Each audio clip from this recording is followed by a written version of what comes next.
Bangor Tower, 2459 Victor, ready for departure at 15 Mike. Keep pulling. There's that break. Hi, I'm a student pilot with a passion for aviation. I like to create content that shares my story and the things I'm interested in through short narrative documentaries, showcasing flight lessons, to informational documentaries, and travel vlogs in between. 2459 Victor, Bangor Tower, wind 2009, runway 15, clear to land. Climb into the cockpit with me as I explore the world. This is Echo Bravo India.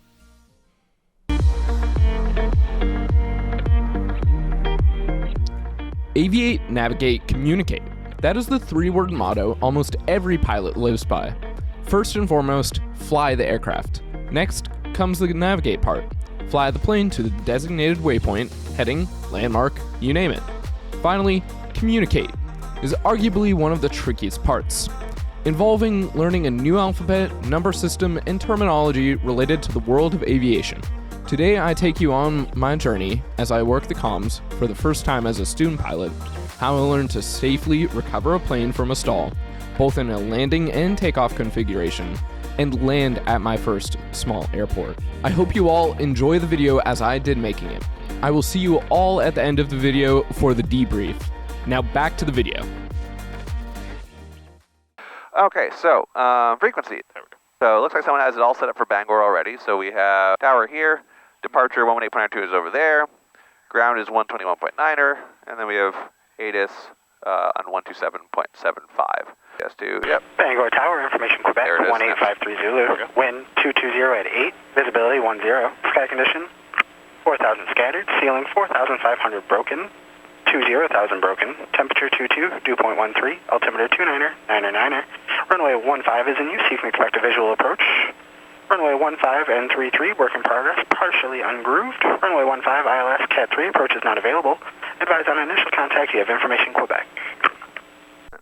So one thing you can do that might speed that up for you is ignoring stuff that you don't care about. So like visibility is 10 nautical miles, and we know that.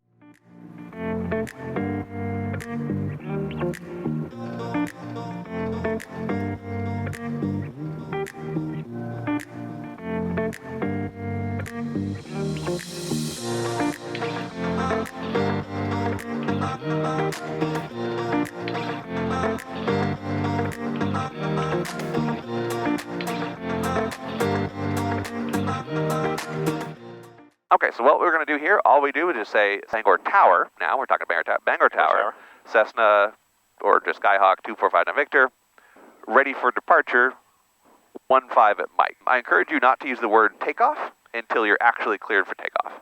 So I would use the phrase departure, and then they'll come back and they'll either tell you hold short or clear for takeoff. And if they say clear for takeoff, just read back clear for takeoff. If they tell you to hold short, just read back hold short. Bangor Tower, 2459 Victor, ready for departure at 15 Mike. Number 2459 Victor, Bangor Tower, wind 210 at 7, runway 15 at Mike, clear for takeoff, turn left heading 090. Alright, so read back clear for takeoff and 090. Clear for takeoff and 090. And your call sign, 2459 Victor. 2459 Victor.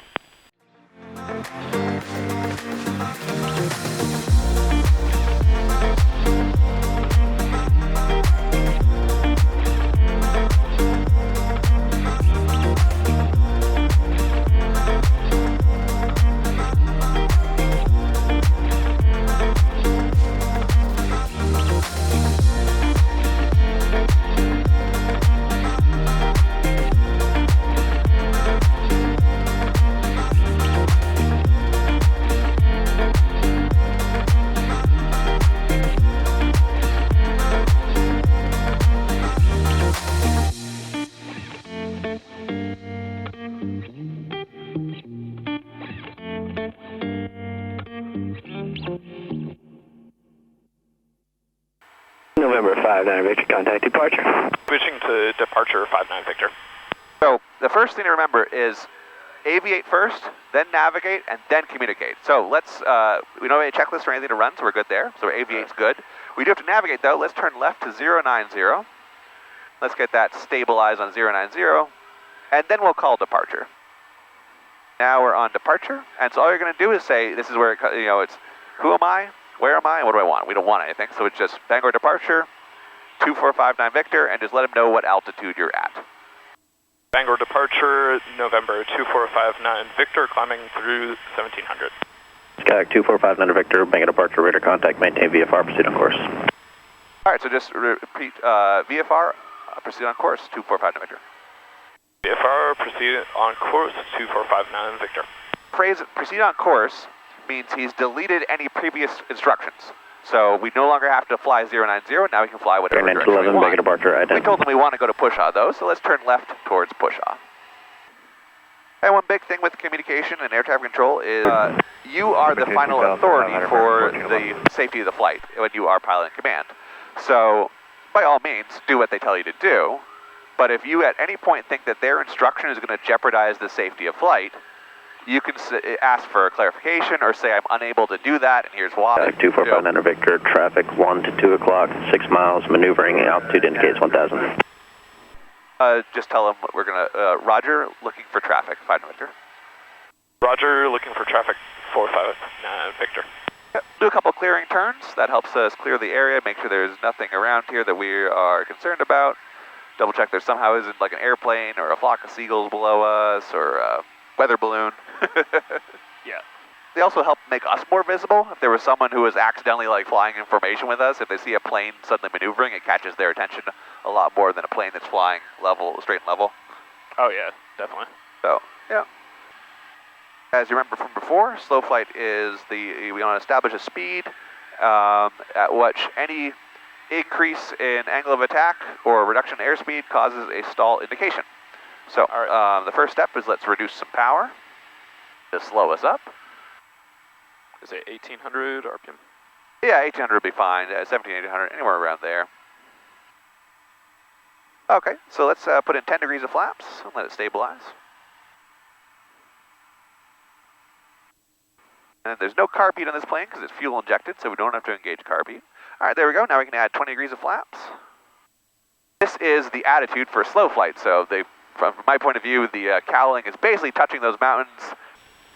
Marcus 702, right turn direct The horn's KC. kind of like intermittently coming on. That's fine. It's not steady on. It's just little burbles of wind over the wing engaging it. All right, let's do a left-hand turn. We'll do a 180-degree turn.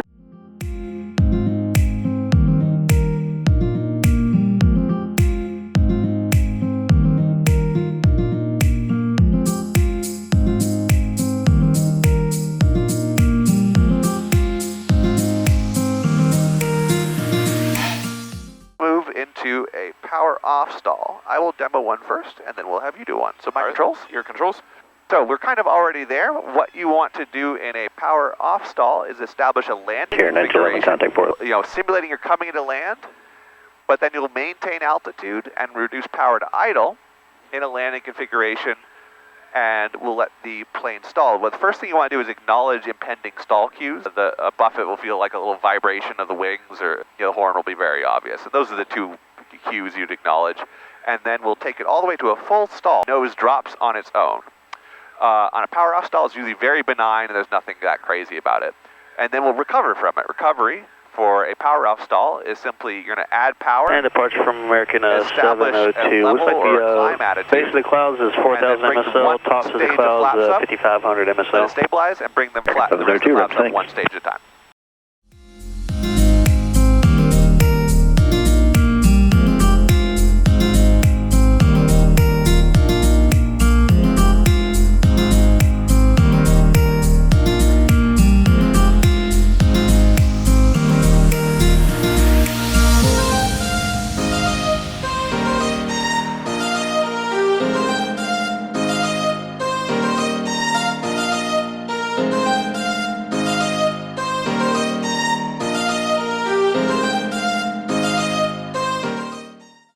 So here you go. You are established in a slow flight attitude at around 3,500 feet. All right. And whenever you're ready, my controls. Your controls. All right. Okay. So all we're going to do is whenever you're ready, you're going to reduce power to idle, but maintain altitude as best you can. You'll increase the back pressure as the speed bleeds off. A little bit more left rudder. That was quite a full brake but that's good enough. All right, we can recover. So the whole simulation with this is you're simulating coming into land, and you let the speed bleed off too much. You somehow ignored the horn. If the plane tries to stall, and the ground's rushing up at you, because we're doing this at 3,000 feet. In reality, this becomes dangerous, and you want to do this maneuver at like 50 feet. So if you're coming in to land, and at 50 feet above the runway, the plane suddenly, like, the nose drops, and you're like, whoa! What you want to do is fight that urge to pull back, and you want to realize you need to get the nose down and the power in. And now what we're going to do is simulate what's called a power on or departure stall. So this simulates when you're climbing out from an airport and you just taken off, and for something, whatever reason, maybe the trim is not set or the weight and balance is off, the nose pitches up like crazy, and you're like, whoa! And you hear that stall warning horn. Everything will be at full power, so the recovery is simply drop the nose, because already everything is at full power.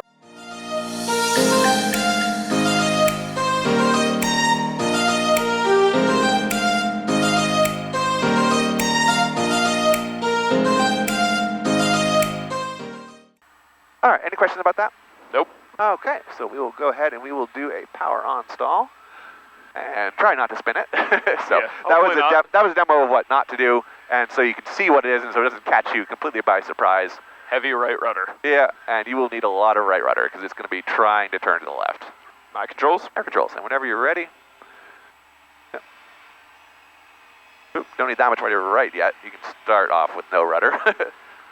It'll be once you get slow and high angle of attack. Looking good, looking good, looking good, looking good, looking good. Oh, keep that back pressure in. Oh, too much right rudder. That was a stall there. And you can lower the nose. I felt the buffet, and the fact that it started to rotate without you commanding that was one wing stalled before the other, but it was barely stalled, so.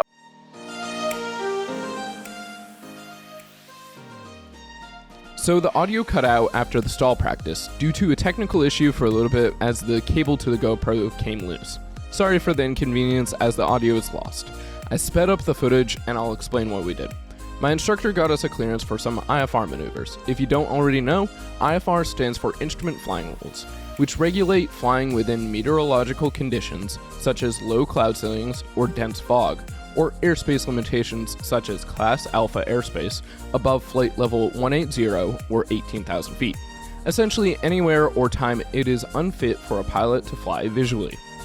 Most of my training as a private pilot is under VFR, or Visual Flying Rules, meaning I have to rely more on the horizon, landmarks, or other ground reference points, and my eyes outside of the cockpit to spot traffic rather than what my instruments say. While in the clouds, he had me practice climbs and descents within the slight increments used for IFR due to the disorienting nature of the clouds.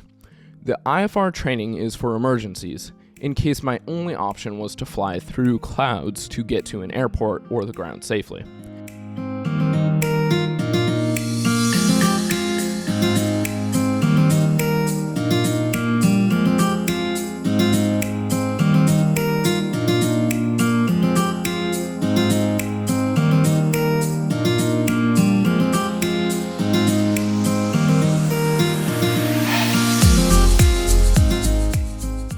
After we finished with the IFR maneuvers, I got some good practice landing at Old Town Municipal Airport, which has a much shorter runway, measuring 4,000 feet compared to Bangor's runway, measuring just shy of 11,500 feet.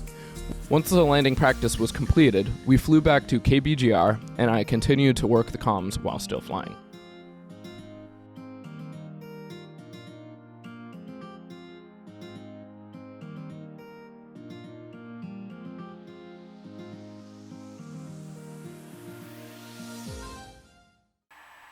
Flight 59 Victor, thank you, and contact tower 120.7.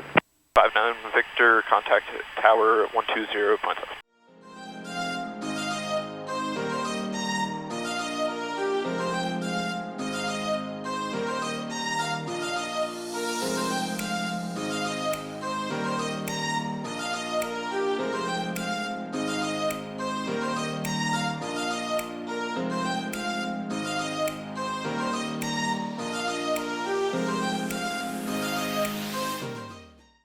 Runway 245, Niner Victor, Bangor Tower, wind 2009, runway 15, clear to land. 59 Victor, runway 15, clear to land.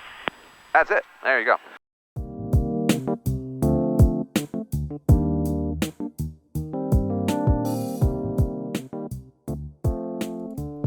I hope you all enjoyed the video. Now to debrief everyone that made it this far. This flight lesson was specifically for learning comms and how to feel the impending stall and recovering from one. The first and biggest thing in this video is the first time working the comms, or radio for the flight. It's definitely an intense task with many other things you have to juggle while getting clearances or instructions from air traffic control. I have 3 takeaways from this. First and foremost, follow the motto of aviate, navigate, communicate. Flying the plane should be the most important task any pilot should do. The next key takeaway I learned is to always remember that the instructions from air traffic control are not final. You don't have to follow them if you would be putting your life or aircraft in danger. When pilot in command, you as the pilot have final authority over the well-being of everyone on board that aircraft. The third key takeaway is that it's always best to ask for a repeat of whatever the controller said if you don't understand it the first time. No one, and I mean no one, expects you to be perfect, and it's always best to ask for clarification rather than having to copy that number. The other 2 things I learned is how to safely recover a plane from both power on and off stalls, which is crucial in the event of the aircraft stalling out at low altitudes just after takeoff or before landing. I also learned that while right rudder is great in the power on stall, there is an extent where it can be counterproductive and pro spin.